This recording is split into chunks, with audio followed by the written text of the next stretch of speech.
G'day Bifrosters, to Quickie tonight we're going to talk about remapping arrays. So if you remember this file from the random value array video and the other quickies as well, we're back here. We just have a sphere and some normals. There we are. We've used strands on the normals so we can see what's going on. We'll be able to do fancy things with them much later, but for now they're just there so we can see all the normals poking out. This is boring. I need to make these a bit more random. We're going to quickly set up a random value array. I'm not going to talk us through it, we're just going to do it. There we go, random value array, that goes into the size.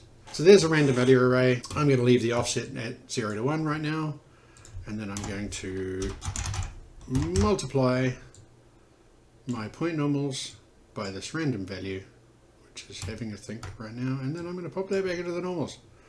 And there you go, random values on our normals. Great, they're not long enough. Let's make them a bit bigger. Now we need to start to remap the array. So what we have here is we have an array of normals. We have an array of random numbers that are multiplying those normals. And then we're having them all go back out into the normals. So I think these are a bit short. I could put something into the offset and it would make them all a bit bigger. That's fine, that's the easy way. Sometimes you don't want to do things the easy way. Sometimes you want to try and explain things to people while you're doing it. And that of course pushes them in. It's all random numbers. But we'll stay with between 0 and 1 so we can talk about this. I have an array of values here that are between 0 and 0.999312. Or 0 to 1, close enough. And I would like these to be between 1 and 3. Now I could go in here, I could like add 1 to everything. That's got my minimum value sorted out like that, so they're all at least 1 long. And then I'd have to do a bit more fancy math to get it to stop at 3. I can remap the values of the array. You guys have all seen me do it with set range about 1,000 times. So essentially I'm going to show you how the set range node works, but this is a quickie about remapping arrays, not about my nodes. I'm going to need the bounds of the array. Array bounds will give me that. Quite simply, this is the smallest number and the biggest number in the array. The minimum's the smallest, the maximum's the biggest. At this point, there they are there. The smallest number is 0. So somewhere in there is a normal with 0 length. It is not going to be visible. And the biggest is 0.999312. Now if I want to change these, I can use the change range node. Try saying that 3 times fast. Now what the change range does is it remaps arrays. Yeah, it's like the Python ML command set range where you give it an old min, an old max, a new min, a new max, and off it goes. It's also like the fit command in Houdini. But right now we've got zeros across the board.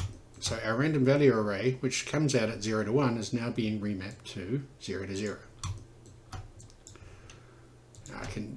If I change the input and the output, I'm going to get it back exactly what I had. So comes in at 0 to 1, goes out at 0 to 1. You can think of it that way. Comes in from, goes out 2. Alright, but so, like what did I say? I wanted it between 1 and 3. Now it's come in at 0 to 1, it's going out at 1 to 3. Anything that's 0 becomes 1, anything that's 1 becomes 3, and off it goes. And this clamps the values in case any of them go over. So it'll just cut them, it'll make all of the ones longer than 3, 3, all of the ones shorter than 1, 1. Okay? Why did I get the array bounds out then?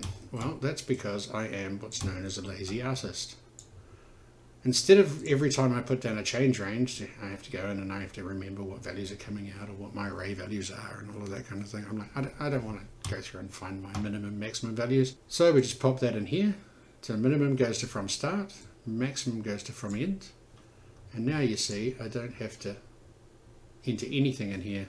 The bounds take care of it for me. So to remap an array, what we did is we got ourselves a nice random value array, which we knew because of our offset value here. When that's set to 0, these are always going to be between 0 and 1. We got the minimum and the maximum values of that array, the min bound and the max bound, the smallest and the largest. And then we fed that into a change range node, into the from start and from end. And this is the node that remaps any arrays we give to it. It It also works with single values. So this is coming in, so this is from, it's coming in 0 to 1 and going out at 1 to 3. And I can change this all over the place. I can go negative 1 to 1. So sometimes they go inside and sometimes they go out. I can go 0 to 20. And then I've got a nice little explosion going on. I can even, if I wanted to get very fancy, start doing things like linear interpolation of these values, but that's for another video. We're going to talk about loop, trust me.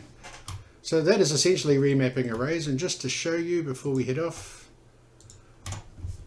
what I did.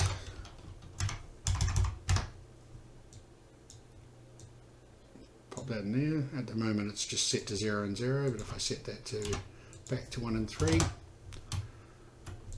it's doing the same thing. If we look inside the node by double clicking on it, I used an array bounds implicit because for some reason all of my set ranges broke one rainy Wednesday afternoon and I had to go through and change it. But it's the same node as far as I can tell.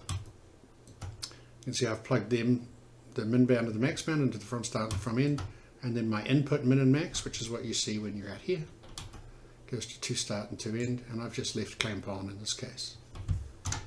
So there you go, that's remapping an array. I use this all the time. You'll use this all the time when you're working with large chunks of numbers in an array. It's an invaluable thing to have. Alright, so I hope that helped, and I'll see you next time.